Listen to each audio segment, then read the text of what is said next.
विश्वासी का अधिकार। चैप्टर 1। पौलुस की प्रार्थनाएं। कलीसियाओं को लिखी किसी भी अन्य पत्री में विश्वासी के अधिकार का इतना विस्तृत विवरण नहीं दिया गया है जितना कि इफिसियों की पत्री में दिया गया है।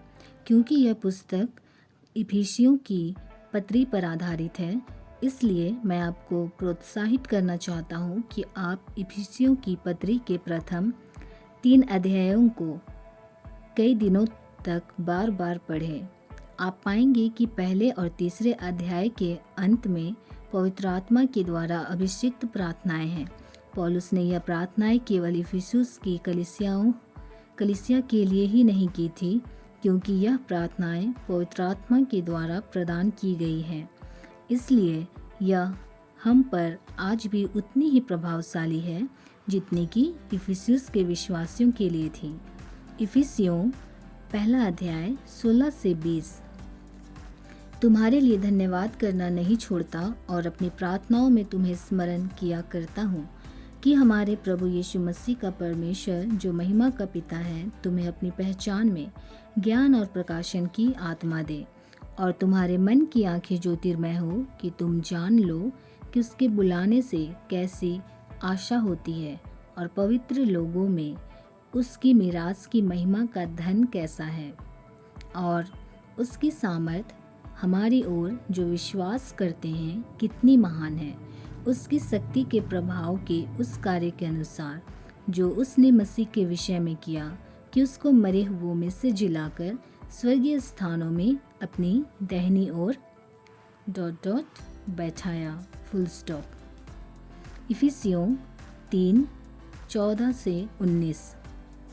मैं इसी कारण उस पिता के सामने घुटने टेकता हूँ जिससे स्वर्ग और पृथ्वी पर हर एक घराने का नाम रखा जाता है, कि वह अपनी महिमा के धन के अनुसार तुम्हें यह दान दे कि तुम उसकी आत्मा से अपने भीतरी मनुष्यत्व में सामर्थ पाकर बलवंत होते जाओ और विश्वास के द्वारा मसीह तुम्हारे हृदय में बसे कि तुम प्रेम में जड़ पकड़कर और नींव डालकर सब पवित्र लोगों के साथ भली भांति समझने की शक्ति पाओ कि उसकी चौड़ाई और लंबाई और ऊंचाई और गहराई कितनी है, और मसीह के उस प्रेम को जान सको जो ज्ञान से परे है, कि तुम परमेश्वर की सारी भरपूरी तक परिपूर्ण हो जाओ।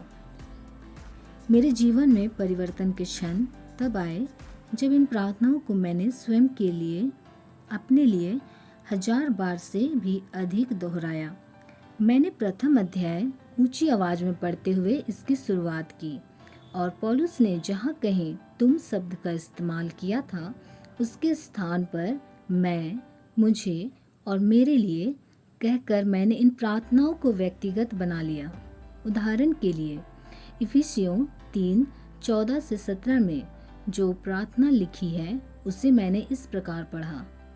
मैं इसी कारण उस पिता के सामने घुटने टेकता हूँ जिससे स्वर्ग और पृथ्वी पर हर एक घराने का नाम रखा जाता है, कि वो अपनी महिमा के धन के अनुसार मुझे यह दान दे कि मैं उसकी आत्मा से अपने भीतरी मनुष्यत्व में सामर्थ पाकर बलवंत होता जाऊं और विश्वास के द्वारा मसीह मेरे हृदय में बसे कि मैं प्रेम में ... फुल स्टॉप। पूर्वी टेक्सास के उस चर्च की वेदी के सामने जहां मेरी पासबानी की अंतिम सेवा थी, घुटने टेककर इन दोनों प्रार्थनाओं को करते हुए मैंने बहुत समय व्यतीत किया। इन प्रार्थनाओं को करते समय मैं अपनी बाइबल को खोल कर रखता था और इन प्रार्थनाओं को अपने लिए कई बार दोहराता था। कई बार मैंने अपनी पत्नी से कहा कि मैं चर्च में प्रार्थना करने जा रहा हूँ और जब तक कि कोई आपात स्थिति ना हो मैं नहीं चाहता कि कोई विघ्न डाले। कभी कभी तो मैं लगातार 2-3 दिनों तक इस प्रकार प्रार्थना करता रहा। 1947-48 की शीत ऋतु के दौरान लगभग 6 माह तक मैं इसी रीति से प्रार्थना करता रहा। तब वह पहली बात जिसके लिए मैं प्रार्थना कर रहा था प्रकट होना प्रारंभ हुई। मैं बुद्धि और प्रकाश की आत्मा को पाने के लिए प्रार्थना कर रहा था। इफिसियों 1:17 और प्रकाश की आत्मा ने कार्य करना आरंभ किया।